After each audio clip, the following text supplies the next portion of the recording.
Hello guys, நானும் உங்களை மாதிரி டிஎன்பிசி ஸ்டூடெண்ட் தான். பட் இப்போது இல்லை, ஒரு லாஸ்ட் 5 இயர்ஸாகவே நான் டிஎன்பிசிக்கு படிச்சுட்டு இருந்தேன். கண்டினியூஸாக படிக்கல. பிஃபோர் மேரேஜ் வந்து நான் காலேஜ் படிக்கும் போதே எனக்கு ரொம்ப ஆசை, டிஎன்பிசி பற்றி தெரியும். ஸோ அப்போ வந்து டிகிரி இது பண்ணும்போது எனக்கு தெரியல, 10th இருந்தால் கூட நம்ம அப்ளை பண்ணி படிக்க முடியும்ட்டு. அப்போ இதை பற்றி ஒன்றுமே தெரியாது. பட் டிஎன்பிசி எழுதுனா விஏஓ ஆயிடலாம் அப்படின்ற ஒரு எல்லாம் சொல்லுவாங்க. பட் அப்போயும் ரொம்ப ஆசை எனக்கு. அப்போது வந்து இவ்வளோ படிக்கணும், டிஎன்பிசினா இவ்வளோ சிலபஸ் இருக்குது, இவ்வளோ படிக்கணும், இதுக்கு இவ்வளோ பேர் ட்ரை பண்ணிகிட்ருக்காங்கனாலாம் சுத்தமாக தெரியாது. நான் காலேஜ் முடிச்சுட்டு ஒரு 2-3 இயர்ஸில் தான் எனக்கு இது பண்ணணும்னு தெரியும். பட் காலேஜ் முடிச்சுட்டு நான் அட்டென்ட் பண்ணேன். பட் இவ்வளோ பேர் எழுதுவாங்கன்னாலாம் அப்போ ஒன்றுமே தெரியாது. நான் அப்போ எழுதினேன் 110 கொஷின்ஸ் என்னமோ அப்போயே கரெக்டாக போட்டேன். ஆனால் அப்போ ரிசல்ட் கூட பார்க்கல. அதுக்கப்புறம் செக் பண்ணி பார்த்து தெரிஞ்சுக்கிட்டு தான் ஆஃப்டர் மேரேஜ் தான் நான் கிளாஸ் போனேன். ஃபஸ்ட்டு என்னோடய இன்ஸ்டியூட் வந்து காஞ்சிபுரத்தில் தான் நான் இது பண்ணேன். பட் அவ்வளோ பெரிய இன்ஸ்டியூட் அது. அங்கே போனதுக்கப்புறம் தான் டிஎன்பிசினா இவ்வளோ படிக்கணும், இவ்வளோ பேர் படிக்கிறாங்க, இவ்வளோ பேர் இதுக்காகவே வெயிட் பண்ணிகிட்ருக்காங்க, அந்த ஜாப்னால் அவ்வளோ வெறின்னு அதுக்கப்புறம் தான் தெரியும். இன்னும் கொஞ்சம் நிறைய எனக்கே ரொம்ப ஆசை வந்துடுச்சு டிஎன்பிசி படிக்கணுன்ட்டு. அங்கே போயிட்டு கண்டினியூஸெல்லாம் படிக்கல. நான் கோவிட் டைம் தான் 2021 போனேன் ஜனவரி. அதுக்கப்புறம் ஒரு 3-4 மந்த்லேயே வீட்டுக்கு வந்துட்டேன். கோவிட் ஸ்டார்ட் ஆகுது. திருப்பியும் போகிறேன், ஸ்டாப் ஆகிட்டு போகிறேன். திருப்பியும் ஒரு 4 மந்த்து அங்கேயே டைப்பிங் கிளாஸ் போனேன். மாற்றி ஒரு 2 இயர்ஸ் தான் இருந்தால் அந்த 2 இயர்ஸ்லேயும் ஒரு 4 டைம் நான் வீட்டுக்கு வந்துட்டு போயிட்டேன். கோவிட் அப்படின்றதுனால கண்டினியூஸாக அப்பயும் படித்தேன். பட் எக்ஸாமில் நான் பாஸ் பண்ணனானா சத்தியமாக இல்லை, பண்ணவே கிடையாது. பட் அதான் இந்த டைம் கண்டிப்பாக லாஸ்ட் டைம். இங்கே இப்போது நாங்கள் யூபியில் இருக்கோம். ஸோ இங்கே ஒரு 6 மந்த் தான் இருப்பேன் இன்னும். நெக்ஸ்ட் இயர் வந்து கண்டிப்பாக எப்படியாச்சும் ட்ரை பண்ணணும். நான் பாஸ் பண்ணுறேன், ஃபெயில் ஆகிறேன் இல்லை. பட் இதுக்கு முன்னாடி இவ்வளோ கொஞ்சம் நான் படிச்சிருக்கேன். பட் அதெல்லாம் சேர்த்து வச்சு இந்த டைம் நான் ஃபுல்லாக எஃபர்ட் போட்டு நெக்ஸ்ட் இயர் கிளியர் பண்ணுறனும் இல்லை, என்னோடய பெஸ்ட்டை கொடுப்பேன்னு சொல்லிட்டு இந்த டைம் ஸ்டார்ட் பண்ணிட்டேன். இது வந்து பாப்பா தூங்குகிற டைம் மார்னிங் எழுந்திரிச்சேன், தூக்கம் வரலன்னா அப்பப்போ எனக்கு பிடிச்ச புக்கு, தமிழ் படிக்க ரொம்ப பிடிக்கும், எடுத்துகிட்டு நான் ஒரு 1 வீக்காக ஸ்டார்ட் பண்ணிகிட்ருக்கேன்.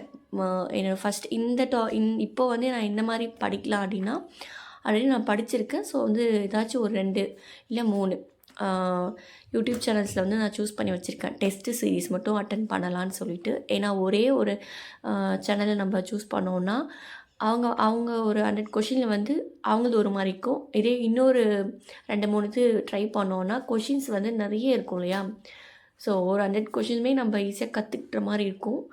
என்ன பேசுகிறேனே தெரியாமல் தான் பேசிட்டுருக்கேன். பட் நான் அதுதான் ஃபாலோ பண்ணிகிட்டும் இருக்கேன். இப்போது ஒரு 3 சேனல் வந்து என்னோடய மைண்டில் இருக்குது. நான் அவங்கள தான் ஃபாலோ பண்ணிகிட்ருக்கேன் லாஸ்ட்டு ஒன் வீக்காக. இதுக்கு முன்னே வந்து ஒரு 6 மந்த்தாக நான் புக்கே தொடலை. என் பாப்பா கிட்டேருந்து இதெல்லாம் சேவ் பண்ணி வைக்கிறதுக்கே அவ்வளோ கஷ்டமாக இருக்கும். ஏன்னா அவள் கிழிச்சு வச்சிருவா. இது படிச்சிருக்கேன், பட் பாதி ஃபுல்லாக கிழிச்சு வச்சுருப்பா. அது என் பொண்ணு தான். அதனால் ஒரு 6 மந்த்தாக வந்து நான் கேப் விட்டுட்டேன். லாஸ்ட்டு Group 2 Group 4 எழுதலை, பாப்பா இருக்கிறதுனால. ஸோ செகண்ட் இயர் இப்போ கம்ப்ளீட் ஆகிடுச்சு அவங்களுக்கு. இனிமேலும் பரவாயில்ல, கிடைக்கிற 1 hour 2 hours எல்லாம் கொஞ்சம் யூஸ் பண்ணிவிட்டு படிக்கலான்னு சொல்லிட்டு 1 வீக்காக ஸ்டார்ட் பண்ணிட்டேன். டெஸ்ட்டு சீரீஸ் வந்து ஒரு 3 சேனலில் பண்ணலான்னு சொல்லிட்டு இருக்கேன். இன்னும் வீடியோ பார்க்குற டிஎன்பிசி படிக்கிறவங்களா இருந்தீங்கன்னா இல்லை பாஸ் பண்ணவங்களா இருந்தாலும் சரி, ஒரு சின்ன ஹெல்ப்பு. நீங்கள் இதுக்கு முன்னே ஏதாச்சும் நீங்கள் டெஸ்ட் சீரீஸ் ஸ்டார்ட் பண்ணியிருக்கீங்க, இந்த சேனல் ஃபாலோ பண்ணியிருக்கீங்க, நல்லாயிருக்கும் சிஸ்டர்னால் ஒரு கைட் பண்ணுங்கள். கமெண்ட்டில் வந்து இந்த சேனலோட டெஸ்ட் வந்து கொஞ்சம் நல்லா இருக்கும், கொஞ்சம் ட்ரை பண்ணிக்கோங்க, நீங்கள் செக் பண்ணி பாருங்கன்னு எனக்கு மெசேஜ் போடுங்க. கண்டிப்பாக நான் ட்ரை பண்ணுவேன். ஏன்னா இது வந்து லாஸ்ட் ஹோப்புன்னு நினச்சி தான் நான் படிக்க ஸ்டார்ட் பண்ணியிருக்கேன். பாப்பா தூங்கும் போது தான் இந்த டைமிங்லாம் நான் ஃபாலோ எதுவுமே பண்ணலை. பாப்பா எப்போ தூங்குறாங்களோ அப்போ படிக்கணும், அவ்வளோதான். அதுதான் மைண்டில் இருக்குது. பட் டென்ஷன் இல்லாமல் ஃபஸ்ட்டு 1 மந்த்துக்கு வந்து எனக்கு பிடிச்சதெல்லாம் நான் படிக்க போகிறேன்.